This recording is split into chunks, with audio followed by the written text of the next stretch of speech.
En esta clase vamos a considerar el anuncio de la salvación, cómo la venida del Mesías puso en marcha el plan de salvación que Dios había trazado desde la eternidad.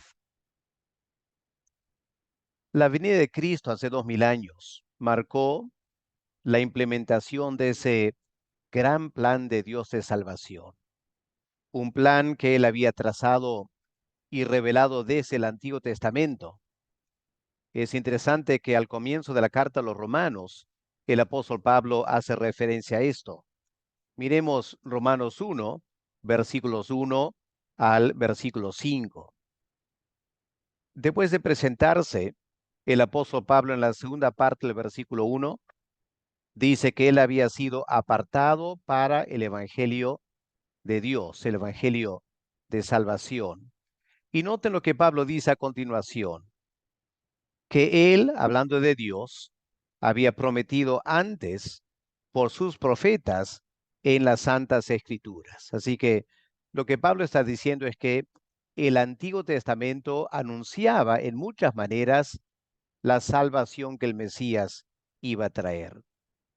Este evangelio acerca de su Hijo, nuestro Señor Jesucristo, que era del linaje de David según la carne, que fue declarado Hijo de Dios con poder según el Espíritu de Santidad por la resurrección de entre los muertos, y por quien recibimos la gracia y el apostolado para la obediencia a la fe en todas las naciones por amor de su nombre.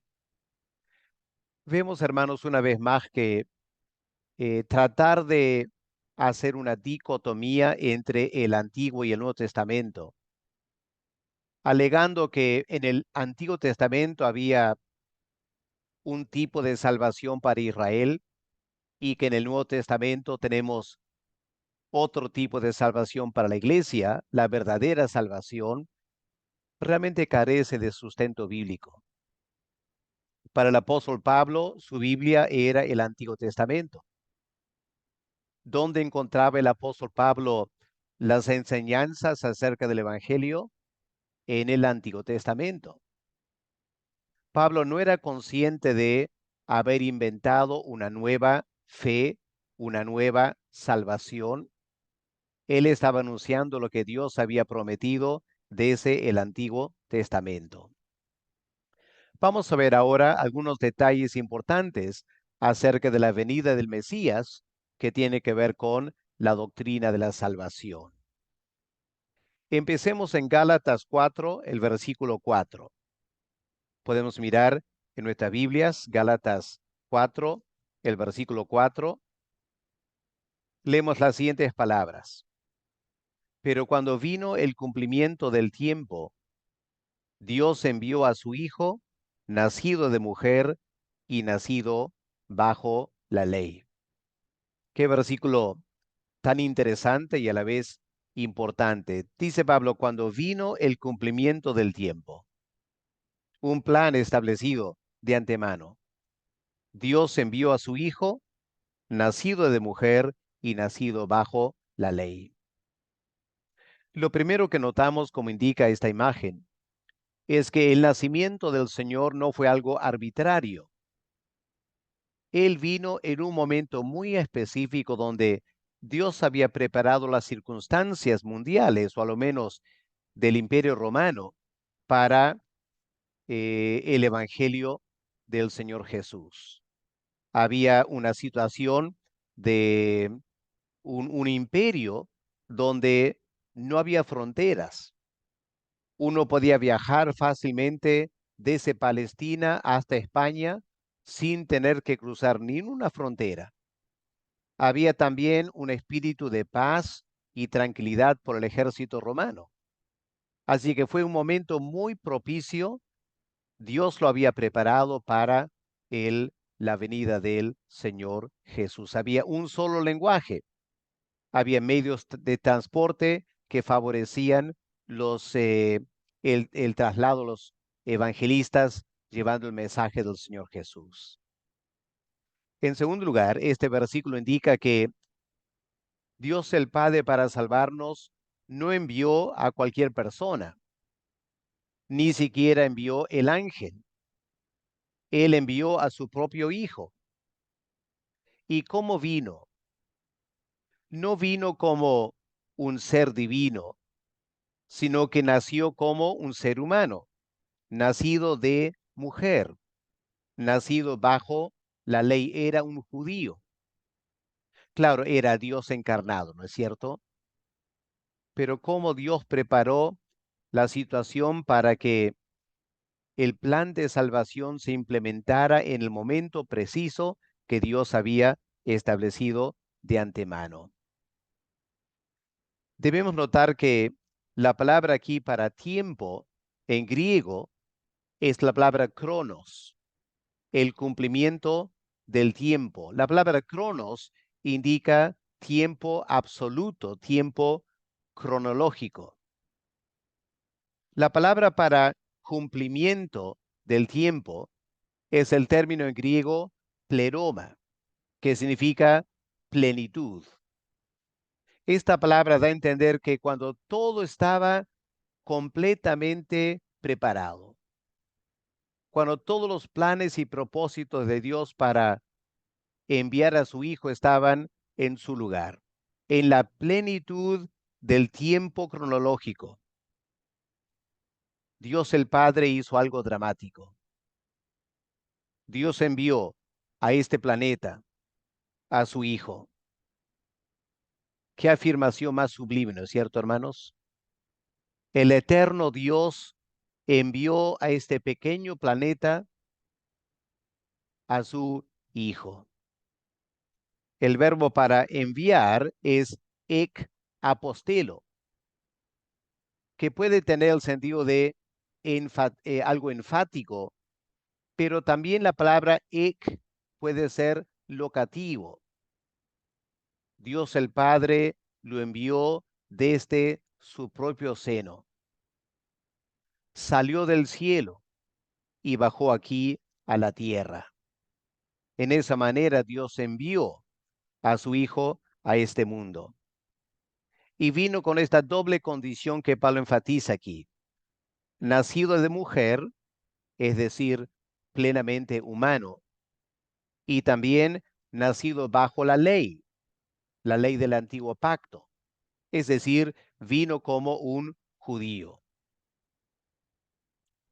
Ahora, a la luz de este versículo en Gálatas 4, versículo 4, tenemos que volver a releer los relatos del nacimiento del Mesías para entender cómo los evangelistas resaltan el elemento salvífico de su nacimiento. Vamos a mirar en primer lugar en Lucas, el capítulo 1, el anuncio a ese hombre llamado Zacarías, el que iba a ser el padre de Juan el Bautista. Tenemos en Lucas capítulo 1, versículos 11 al 21. Pero prestemos atención a los versículos 16 y 17.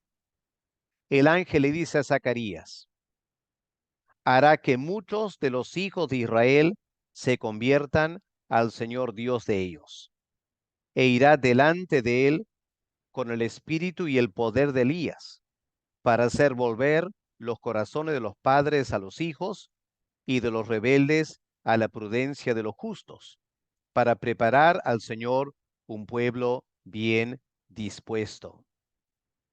Notemos esa última frase, un pueblo bien dispuesto. La palabra dispuesto significa bien preparado. Este verbo en griego se usa para la construcción del arca, 1 Pedro 3, versículo 20, y también de la construcción del tabernáculo en el libro de Hebreos.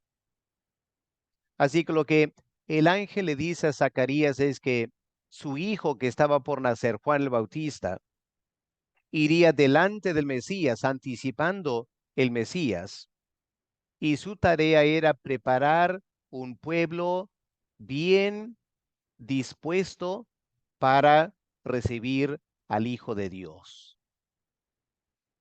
Dios, en un sentido, amando a su Hijo, anhelaba que aquí en la tierra Él fuera bien recibido. que el momento que él se anunciara como el Salvador del mundo, los judíos a lo menos le den la bienvenida con brazos abiertos. Esa fue la tarea de Juan el Bautista, de empezar a predicar, preparar el corazón de los judíos para que cuando el Mesías apareciera, el pueblo esté bien preparado para recibirlo. Pensemos también en el anuncio del ángel a María en Lucas 1, versículos 30 al 35. Notamos aquí que el ángel le indica a María llamarle el nombre Jesús, versículo 31. Ahora concebirás en tu vientre y darás a luz un hijo y llamarás su nombre Jesús. Claro, era el Mesías, pero la palabra Mesías es un título. Jesús era el nombre propio del Señor Jesús. La palabra Jesús significa Salvador. Y más adelante el ángel le indica a María que este bebé que iba a nacer sería divino y a la vez humano. Versículo 32. Este será grande, será llamado Hijo del Altísimo, y el Señor Dios le dará el trono de David, su padre. ¿Se imaginan la emoción para María al escuchar estas descripciones de su hijo que estaba por nacer? Toda madre se emociona con el nacimiento de su hijo, pero quizá ninguna madre tan emocionada como María. Bueno, María tenía que avisar a José y para él era difícil aceptar lo que María le estaba diciendo. Así que en su misericordia, en su gracia, Dios envía un ángel para hablar con José también. Y aquí en Mateo capítulo 1 y el versículo 21, el ángel reitera a José que el bebé que estaba por nacer no solo había sido concebido en una forma muy especial, fuera de lo común, sino que ese bebé iba a tener una función fuera de lo común aquí en la tierra. Llamará su nombre Jesús, porque él salvará a su pueblo de sus pecados. Qué tremendo nombre para dar un bebé. Qué razón para dar ese nombre. Tu hijo, le dijo el ángel a José, será el Salvador del mundo. Él traerá por fin la salvación de Dios a este mundo. Por eso llámale Jesús. Claro, más adelante en versículo 23 indica, había que llamarle también Emanuel, que significa Dios con nosotros, el Salvador de este mundo. Volvamos al libro de Lucas, el capítulo 1. Podemos pensar ahora en la profecía de Zacarías cuando nace su hijo Juan y él ordena darle ese nombre. Sus labios son soltados y él, después de 9 meses de estar en silencio, repentinamente puede hablar. Y él expresa una tremenda profecía. Lo interesante de esta profecía es que el tema central no es su hijo. Uno podía pensar que en ese momento Zacarías empezaría a hablar con mucha emoción de su hijo, pero en realidad la mente de Zacarías está puesta en el Mesías. Había tenido 9 meses para meditar en lo que el ángel le había dicho, ese mensaje que por no creer se volvió mudo. Claro, se emocionaba de tener un hijo, pero más que nada la emoción de que su hijo prepararía el camino para el gran Mesías. El tema de todo el Antiguo Testamento, la gran esperanza de Israel. Y por eso cuando Dios suelta los labios de Zacarías el gran tema del cual él quiere hablar es la persona del Mesías. Miren, versículo 68. Bendito el Señor Dios de Israel, que ha visitado y redimido a su pueblo. Ya está anticipando el papel del Mesías. Ese gran Dios Jehová que un día redimió a Israel de la esclavitud en Egipto. Ese gran Dios que redimió a Israel de el exilio en Babilonia. Es el Dios que ahora ha enviado al Mesías para redimir espiritualmente a su pueblo. Lo pone en tiempo pasado porque era como un hecho ya dado. Versículo 69. Nos levantó un poderoso Salvador. Claramente no está hablando de Juan el Bautista, ¿no es cierto? Está hablando del Señor Jesús. Nos levantó un Salvador, no cualquier Salvador, un poderoso Salvador, en la casa de David, su siervo. Y es a la luz de esta gran venida del Mesías que Zacarías se alegra del papel que su hijo iba a cumplir. Él sería el heraldo de este gran personaje. Versículo 76. Ahora sí, hablando de su hijo Juan. Y tú, niño, profeta del Altísimo serás llamado, porque irás delante de la presencia del Señor para preparar sus caminos, para dar conocimiento de salvación a su pueblo, para perdón de sus pecados. Notamos ahí este tremendo énfasis sobre redención, salvación. ¿Y qué clase de salvación? No una salvación material, política, sino una salvación espiritual, el perdón de los pecados. Pensemos también en Lucas 2, el anuncio de los ángeles a los pastores ahí en el campo, fuera de la ciudad de Belén. Lucas 2, del 10 al 14. El ángel dice a los pastores, no temáis, porque os doy nuevas de gran gozo que será para todo el pueblo, que os ha nacido hoy en la ciudad de David un Salvador. Una vez más, este énfasis sobre el propósito de la venida del Mesías. Él venía para salvar a su pueblo. Los ángeles anuncian este título del Mesías. Es Cristo el Señor. Noten esos tres nombres ahí.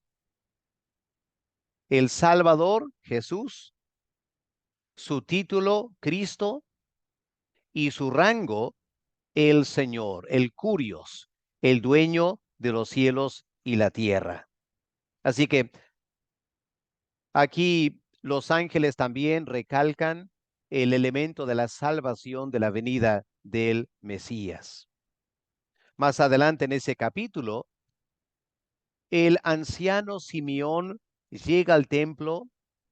El Espíritu Santo le había indicado que él iba a ver el Mesías en ese momento, así que él va con mucha emoción y ahí ve a María y a José que habían llevado a su hijo para presentarlo en el templo. Y Simeón con gran emoción toma el bebé en sus brazos y dice lo siguiente, versículo 28, 29. Ahora, Señor, despides a tu siervo en paz, conforme a tu palabra, porque han visto mis ojos tu salvación. Notan ahí también entonces este énfasis sobre salvación, la salvación que Dios había preparado en presencia de todos los pueblos. Una luz de revelación para los gentiles y gloria para el pueblo de Israel. Así que vemos cómo en estos relatos del nacimiento del Mesías, de Cristo, el énfasis se repite una y otra vez. El Mesías viene para salvar.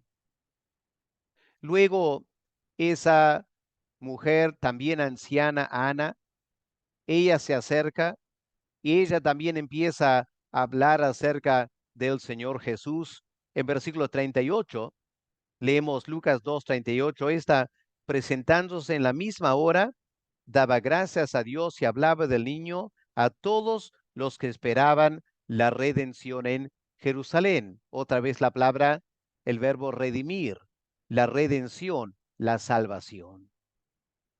Así que, hermanos, queda claro que el Evangelio se venía anunciando desde el Antiguo Testamento. Las buenas nuevas de salvación. ¿Quién lo iba a efectuar? El Mesías. Y como dice Pablo en Gálatas 4:4, cuando llegó la plenitud del tiempo, Dios envió a su Hijo, el Salvador del mundo. Claro, Juan el Bautista tuvo un papel muy importante, no solo anunciando quién era el Mesías, sino como acabamos de notar, preparando el camino para el Mesías. Vamos a mirar ahora por unos momentos cuál era el ministerio de Juan el Bautista, que tiene que ver también con nuestra salvación. En primer lugar, Mateo 3, miren los primeros dos versículos. En aquellos días vino Juan el Bautista predicando en el desierto de Judea. Apareció de la nada. No había sido formado en una escuela de los rabinos. Parece que después de la muerte de sus padres, él fue al desierto y pasó al anonimato por años, hasta que el Espíritu Santo vino sobre Juan y le indicó, era el tiempo de empezar a predicar. No sabemos a quiénes predicó por primera vez. Lo más probable es que predicó a solo unas cuantas personas, pero una vez que empezó a predicar, la gente se dio cuenta. Dios había levantado un profeta después de 400 años de silencio. Dios hizo algo dramático. Habló otra vez a Israel a través de un profeta. ¿Y cuál era el mensaje de Juan el Bautista? Versículo 2. Arrepentíos porque el reino de los cielos se ha acercado. Así que Juan predicó un mensaje de arrepentimiento.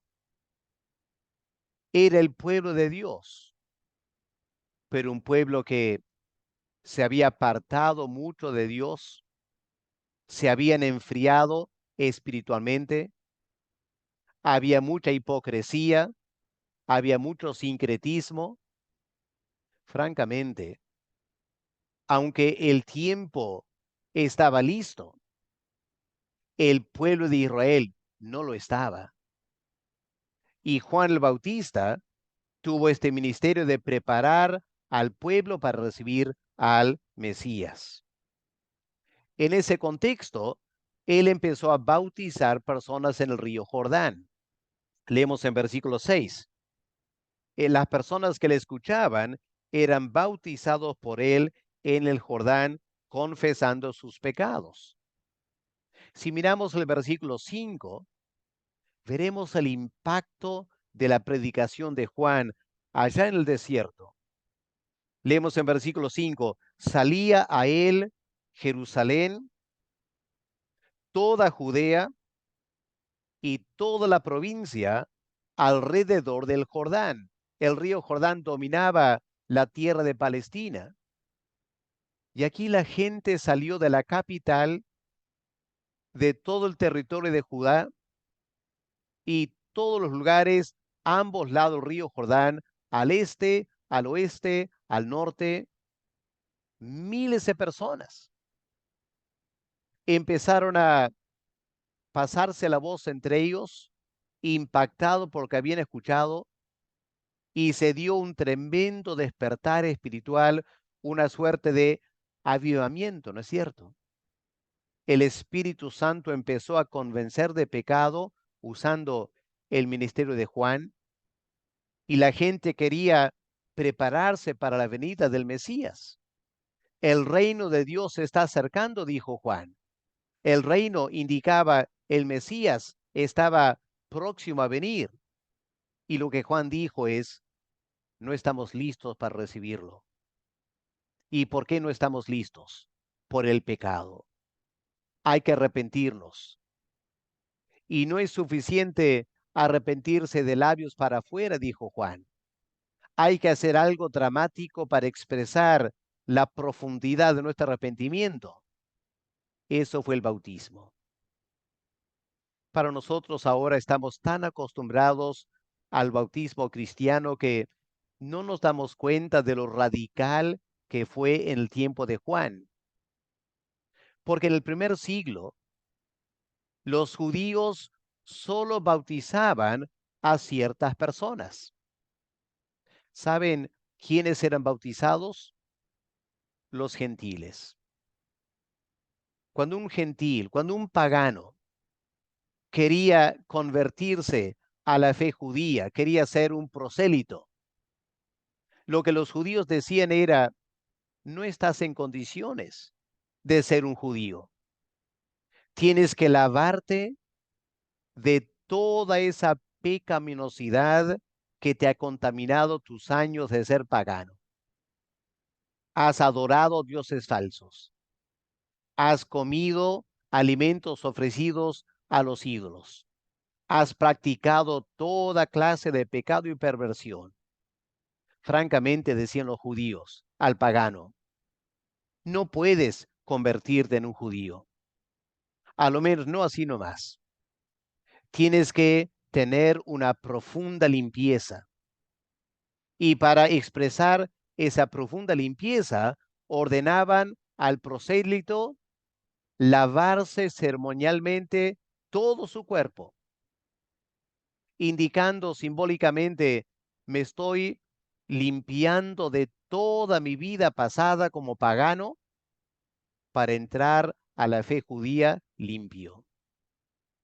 Y aquí Juan el Bautista se atreve a decir a los judíos, esta purificación no es solo algo para los paganos, es algo para nosotros también los judíos.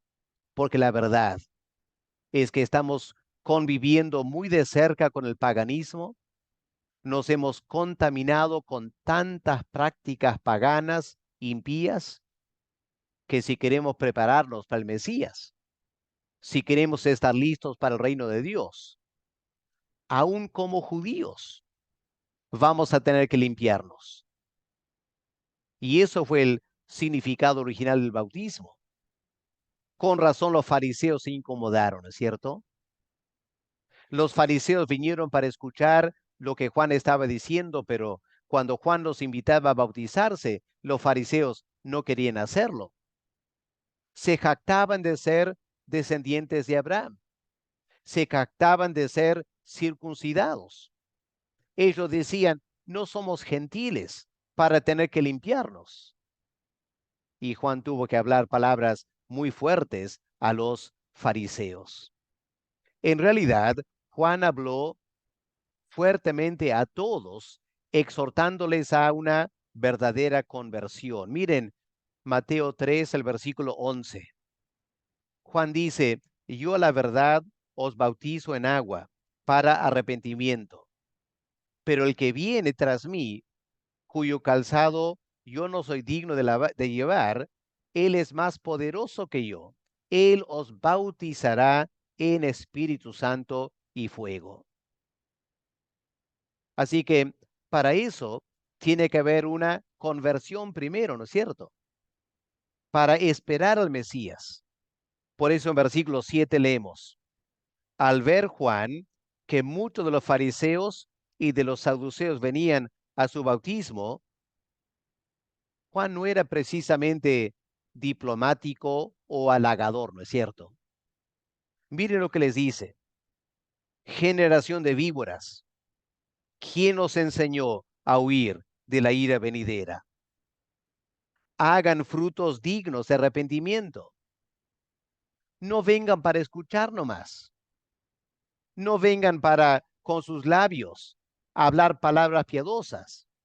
No dice Juan, si están en serio, traigan frutos dignos del arrepentimiento. Y luego en Lucas, el capítulo 3, tenemos detalles más específicos de esta exhortación de Juan al arrepentimiento. Leamos Lucas 3, versículo 7. Versículo 8.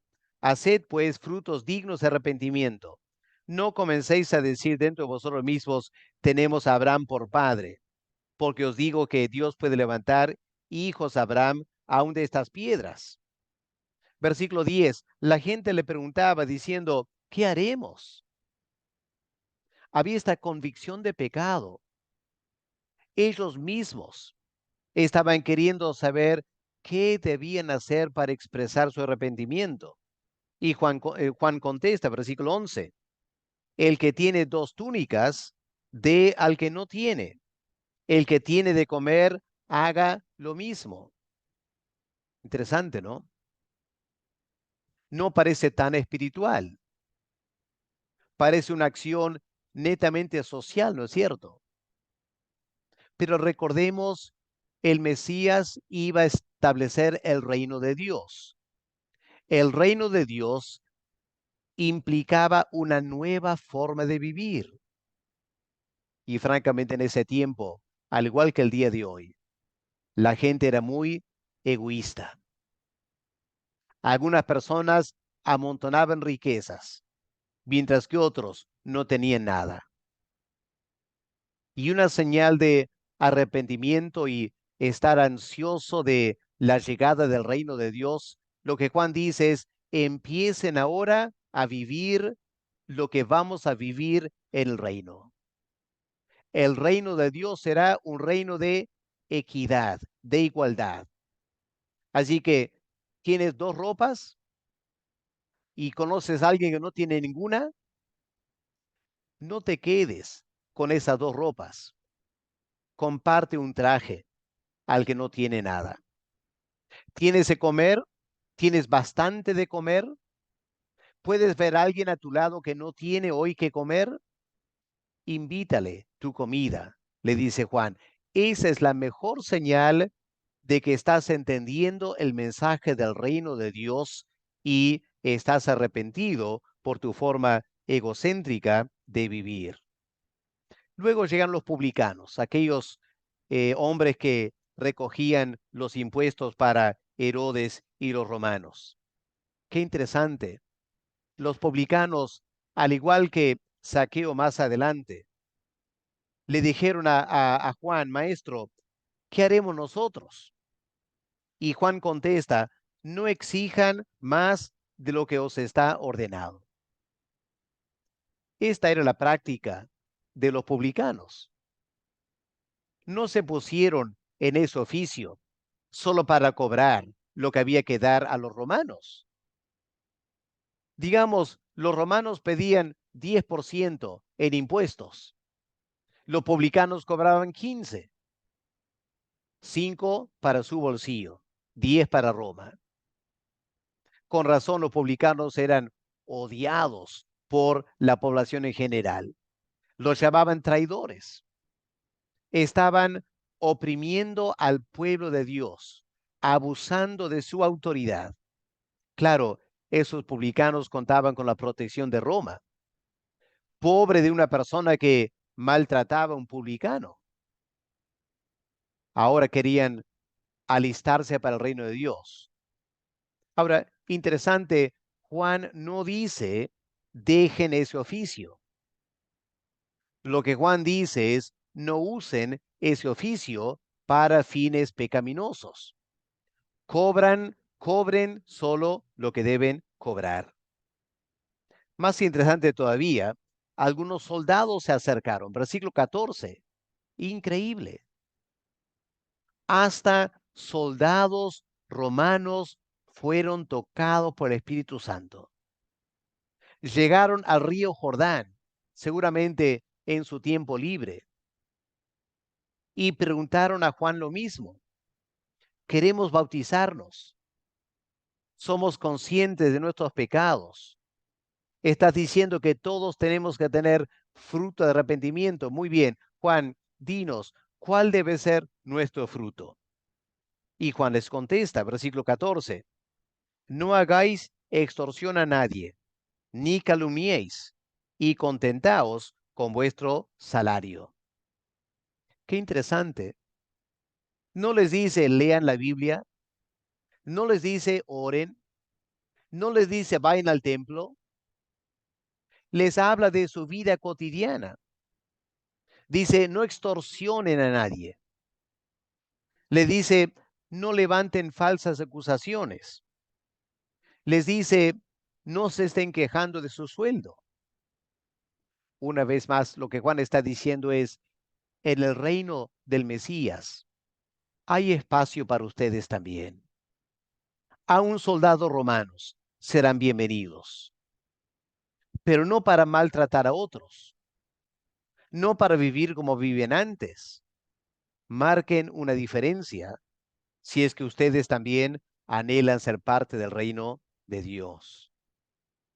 Al final, cuando el Señor Jesús vino para ser bautizado, Juan se percató quién era, porque Juan no sabía quién sería el Mesías.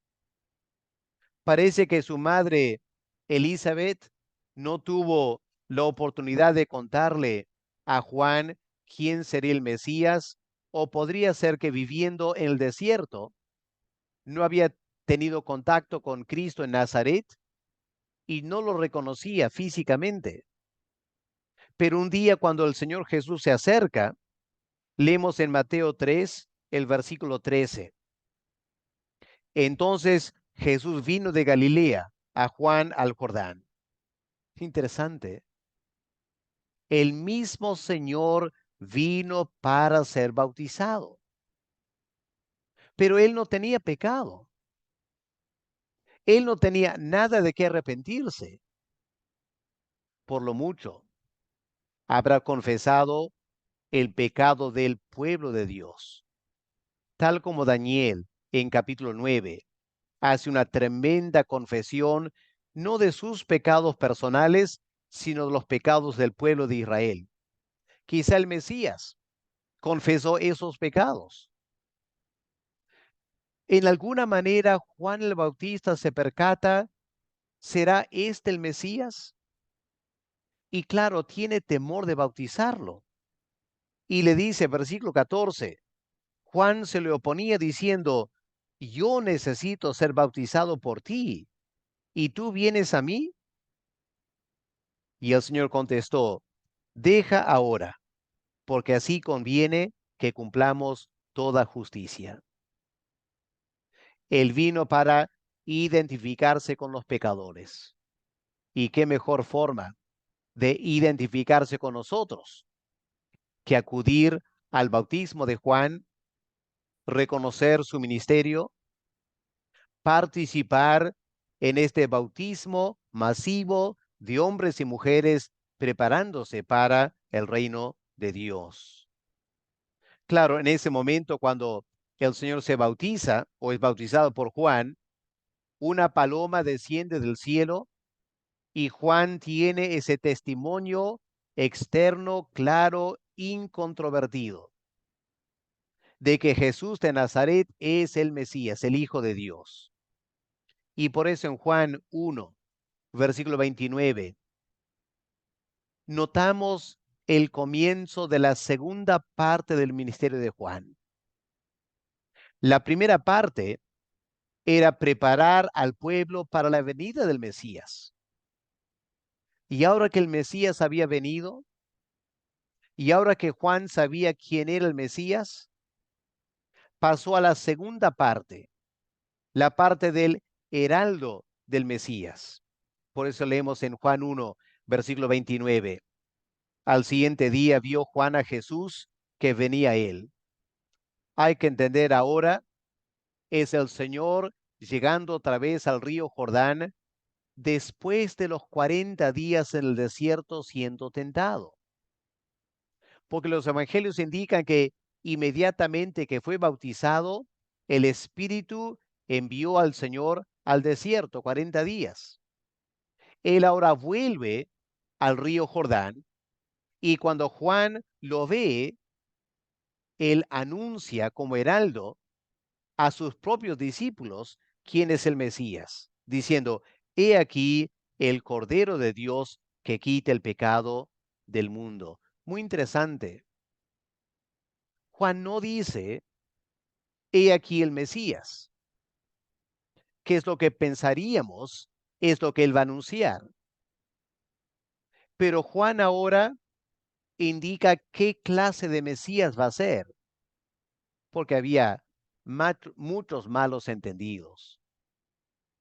Había mucha gente en ese tiempo que pensaba que el Mesías iba a venir para derrotar a los romanos, para soltar al pueblo de Israel. Y Juan aquí aclara cuál es el rol muy particular del Mesías. Es el Cordero de Dios que quita el pecado del mundo. Pueden notar aquí, hermanos, el contraste entre el bautismo de Juan para arrepentimiento y lo que el Mesías iba a hacer. Juan solo podía bautizar para limpiar ceremonialmente a los judíos. El bautismo de Juan no lograba el perdón de los pecados.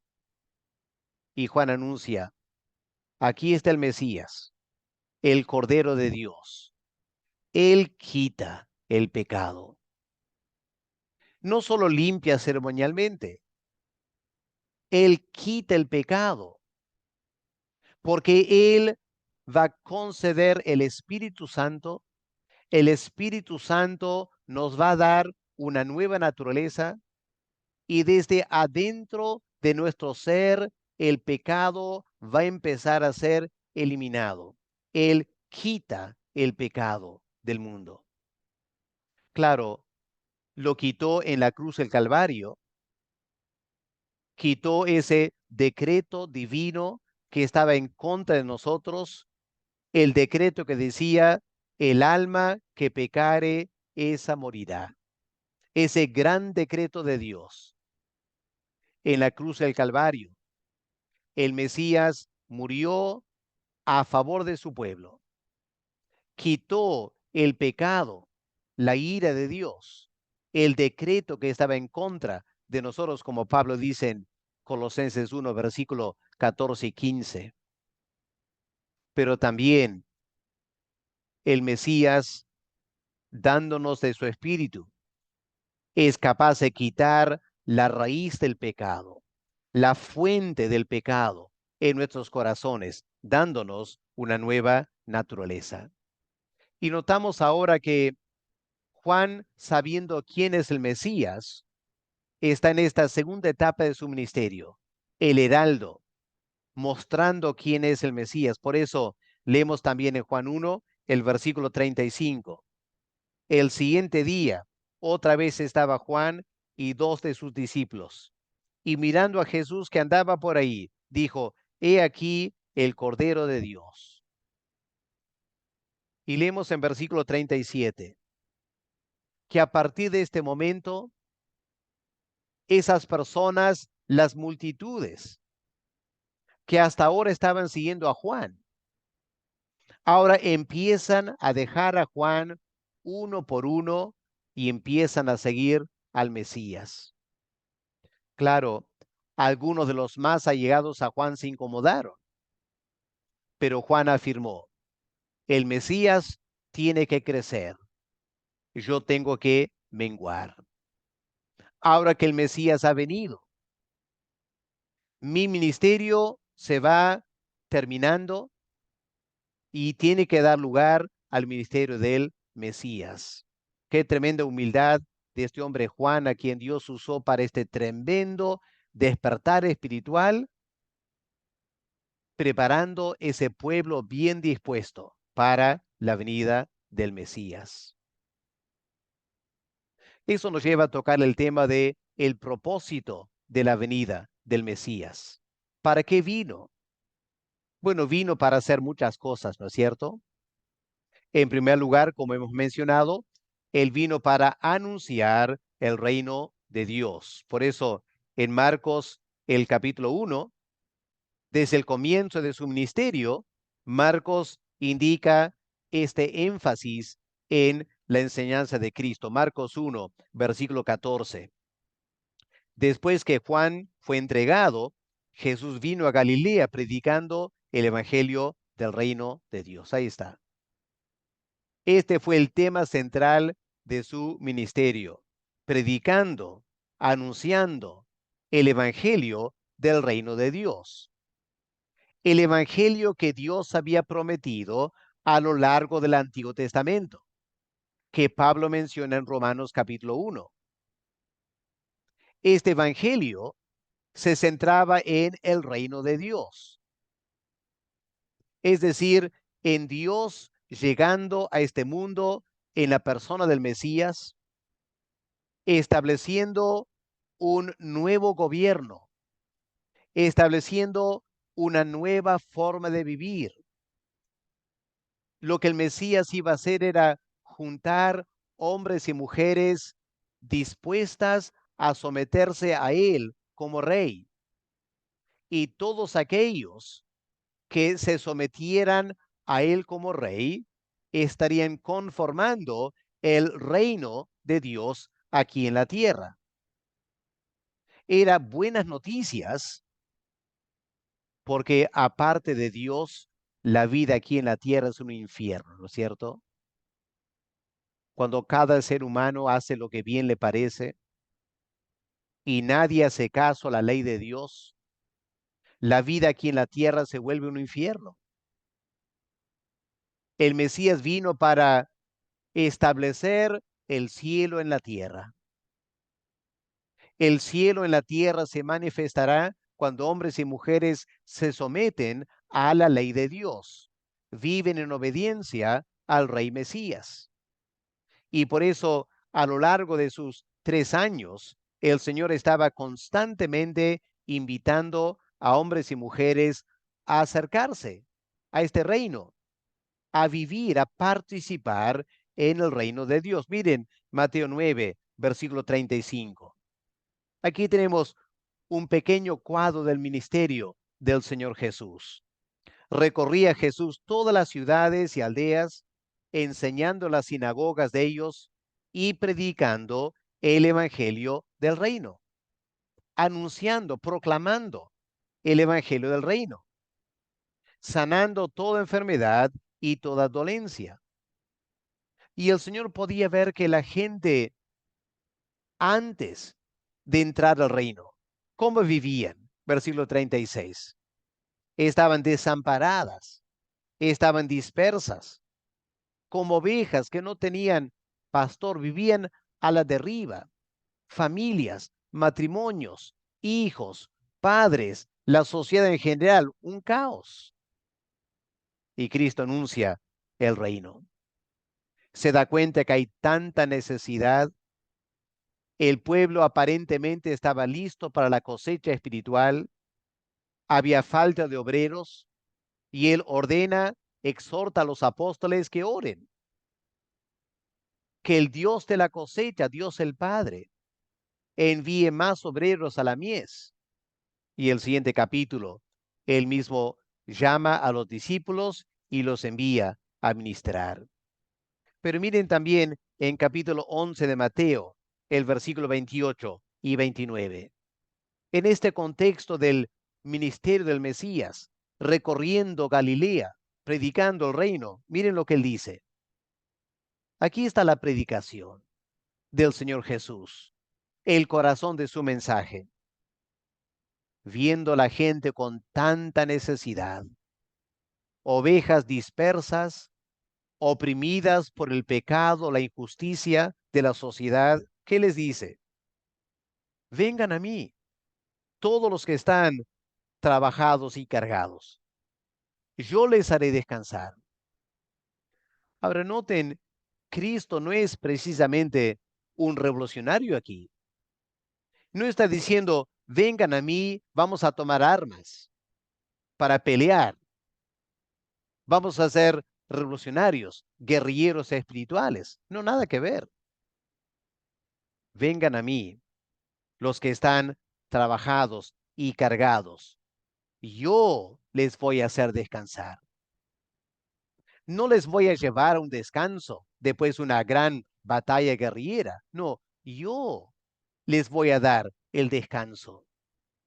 No necesitan una revolución social, no necesitan una revolución política. Lo que necesitan es una revolución en su relación con Dios.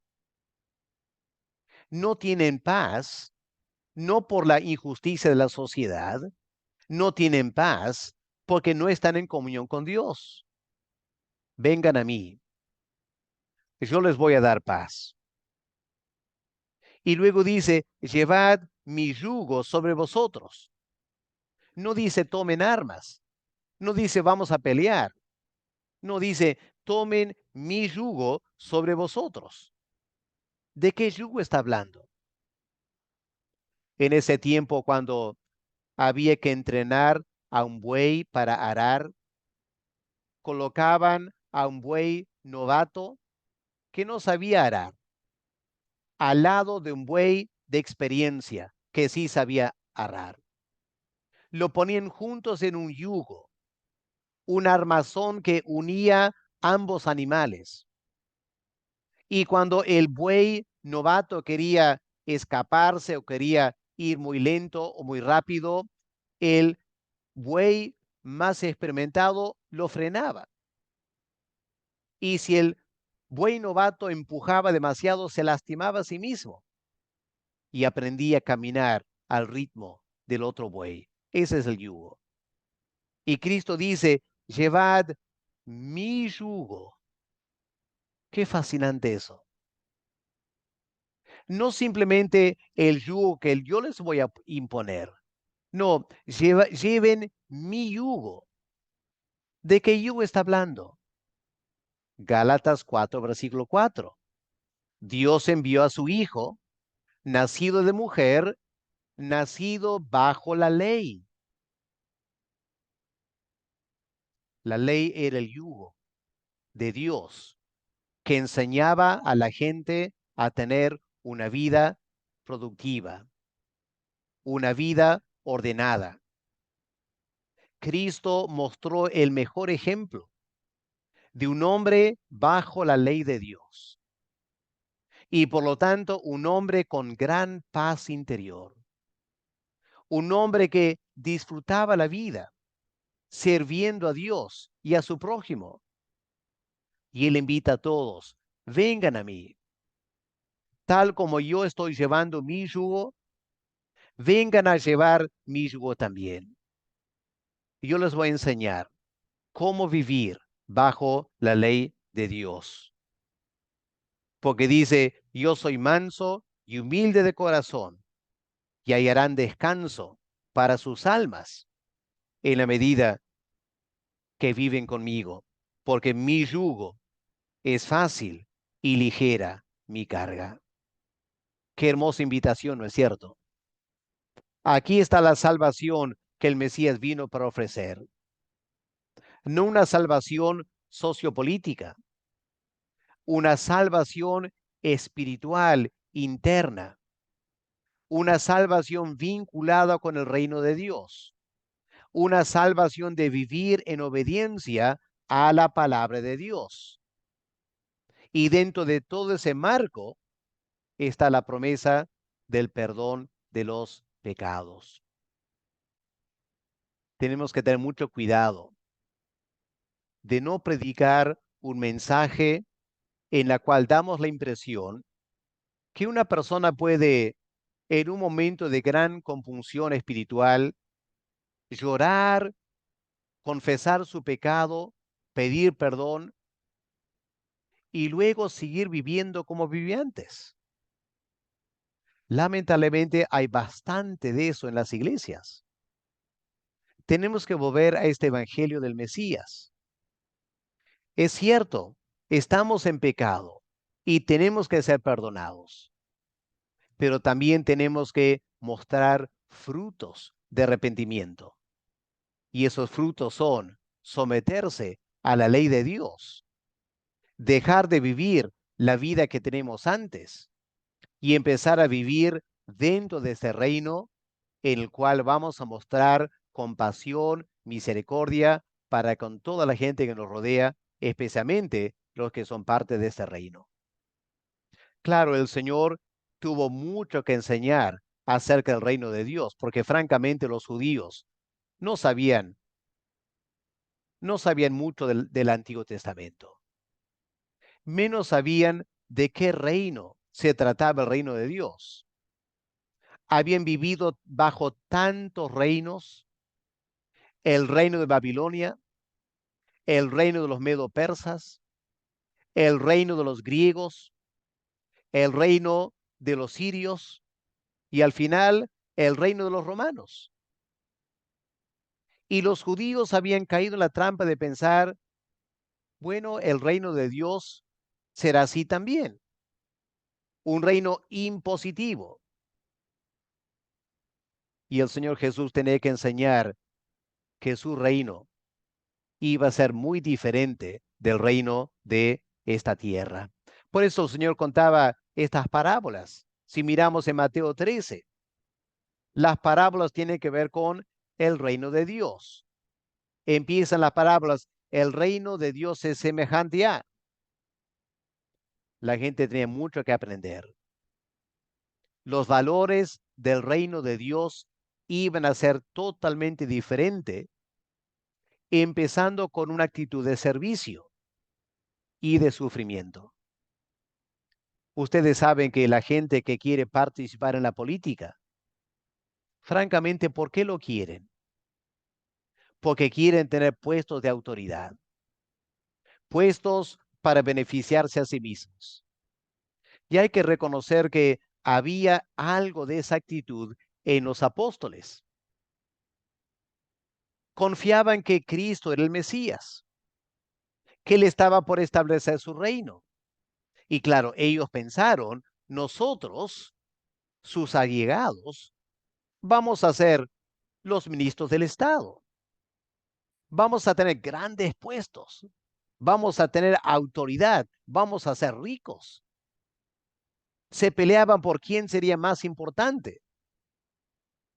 Y Cristo tuvo que llamar a un niño y lo puso en medio de ellos y dijo, miren, mi reino es así.